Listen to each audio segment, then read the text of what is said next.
په یوه کوچني کلي کې هلته چې د خاورې خوشبويي هر سهار په هوا کې خپرېده، هلته چې خلک یو بل ته په نوم نه بلکې په خپلو اړیکو غږ کول، همدلته یوه نجلۍ اوسېده چې نوم یې میرا و. میرا ډېره ساده وه. نه یې لوی ارمان درلود، نه کومه ستره هیله، یوازې په زړه کې لږ مینه او د ژوند یوه کوچنۍ هیله.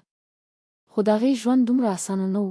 کله چې هغه ډېره کوچنۍ وه، هماغه وخت یې مور او پلار له دې نړۍ څخه لاړل. له هماغې ورځې د میرا نړۍ بدله شوه.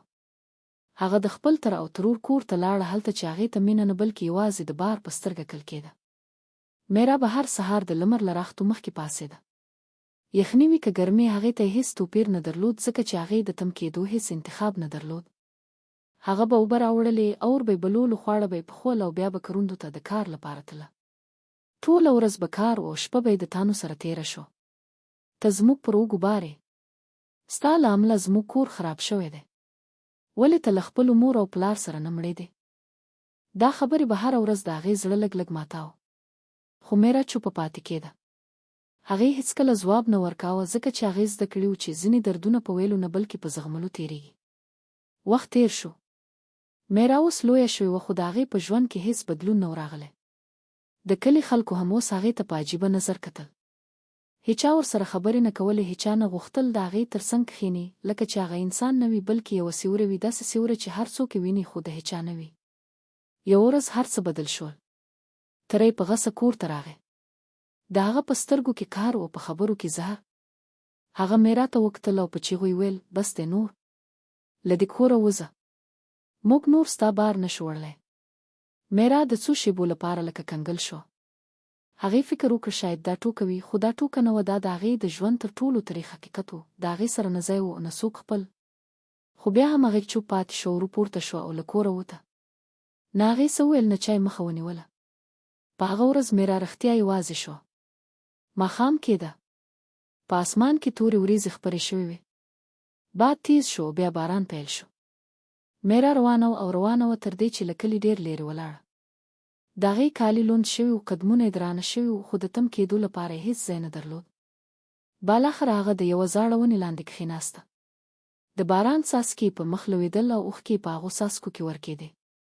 هغې اسمان ته وکتل او د لومړي ځل لپاره یې له زړه یوه پوښتنه راوتله: ای خدایه، ما څه کړي وو؟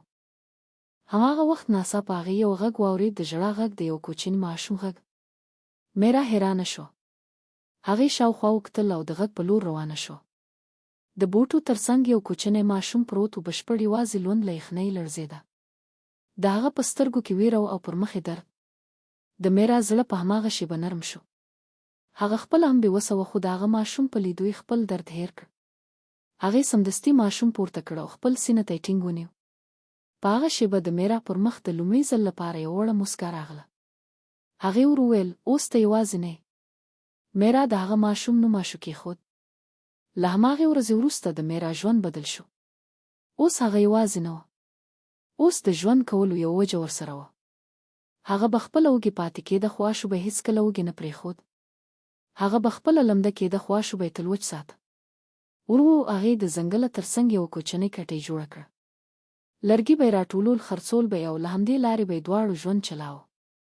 ورځې سختې وې، شپې اوږدې وې، خو اوس د میرا پر مخ یو سکون و، ځکه چې هغه یوازې ژوند نه کاوه بلکې د چا لپاره ژوند کاوه.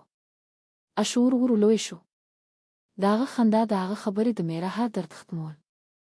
هغه به میرا ته مورګ ویل، او هر ځل چې به مور ویل، د میرا زړه به ډک شو. هغې ته به داسې احساس کېده لکه خدای چې ترې هر څه اخیستي او بیا یې بېرته ورکړي وي. کلونه تېر شول. آشو اوس 10 کلن شوی و. هغه هوښیار و او خپلې مور سره یې ډېر مینه درلوده. یوه ورځ ځینې خلک د ځنګله له لارې تېرېدل. په هغوی کې یو شتمنه جوړه هم وه. د هغوی نظر ناڅاپه پر آشو ولګېد. د ښځې سترګې له اوښکو ډکې شوې. هغې په لړزېدلي غږ ویل: دا زما ماشوم دی. ټول حیران شول. هغوی آشو ته په غور وکتل او بیا حقیقت څرګند شو. کلونه مخکې د هغوی ماشوم ورک شوی و او نن هغه د دوی مخې ته ولاړ و. هغوی سمدستي د میرا خواته لاړل او ویل: دا زموږ زوی دی، مهرباني وکړئ موږ ته یې راکئ. د میرا لاسونه ولړزېدل. د هغې زړه لکه ټوټې ټوټې شو. هغه ماشوم چې هغې خپله ټوله نړۍ ګرځولی و نن ترې اخیستل کېده. هغې ورو آشو ته وکتل او ویل: که ته تلل غواړې لاړ شه زویه. چاپېریال چوپ شو. د ټولو ساه بنده شوه. آشو دواړو خواو ته وکتل.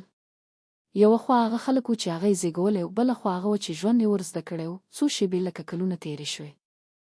ناڅاپه آشو منډه کړه او د میرا غېږې ته ولوېد. د هغه په سترګو کې اوښکې وې او په غږ کې رښتیا: مور، زه هېڅ ځای ته نه ځم. زما مور تاسو یاست. تاسو ما لوی کړی، ما ته مو مینه راکړې. دا اورېدو سره د ټولو سترګې له اوښکو ډکې شوې. شتمنه جوړم چوپ ولاړه وه. هغوی پوه شول چې مور هغه نه ده چې یوازې زېږون وکړي، مور هغه ده چې خپل هر څه ورکړي او چاته ژوند ورکړي.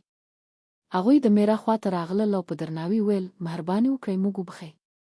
تاسو چې څه کړي دا هر څوک نشي کولی. له نن څخه تاسو هم زموږ د کورنۍ برخه یاست. میرا لږه موسکا وکړه. هغې د آشو لاس ونیو او ورو یې ویل: زما کورنۍ خو ما موندلې ده. له هغه ورځې وروسته د میرا په ژوند کې د لومړي ځل لپاره رښتینې خوښي راغله. نور نه د چا د تانو ویره ونه، د یوازیتوب، ځکه هغې زده کړل چې که ټوله نړۍ دې پرېږدي، ته خپل ځان مه پرېږده، ځکه کله کله تر ټولو ښکلې اړیکې د وینې نه بلکې د زړه څخه جوړېږي. که تاسو هم فکر کوئ چې رښتینې اړیکه د وینې نه بلکې د زړه وي، نو دا ویډیو لایک کړئ او د داسې زړه راښکونکو کیسو لپاره زموږ چینل ضرور سبسکرایب کړئ.